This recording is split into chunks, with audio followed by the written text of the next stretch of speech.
Education class 12 education chapter 1 শিখন ও পরিণামন কাকে বলে। শিখন, তোমরা সবাই মন দিয়ে শোনো আর লেখো, আর সবাই লাইক আর সাবস্ক্রাইব দিয়ে দাও।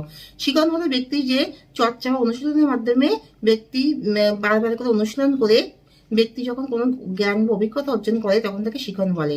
আর পরিণামন হলো চর্চা বা অনুশীলন শিখন ছাড়াই ব্যক্তির মধ্যে নির্দিষ্ট সময় তার মধ্যে স্বতঃস্ফূর্তভাবে স্বাভাবিকভাবে যে প্রক্রিয়াটি সম্পাদিত হয় তাকে পরিণামন বলা হয়।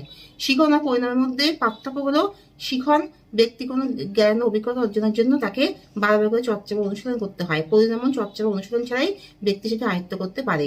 শিখন হলো ব্যক্তি যখন বারবার করে অভ্যাস করে বা অনুশীলন করে তখন সেই জ্ঞান বা অভিজ্ঞতা অর্জন করতে পারে। আর পরিণামন হলো নির্দিষ্ট সময়ের মধ্যে ব্যক্তি সেই আচরণটি সম্পাদিত করতে পারবে, তাই বারবার করে অনুশীলন করার প্রয়োজন নেই।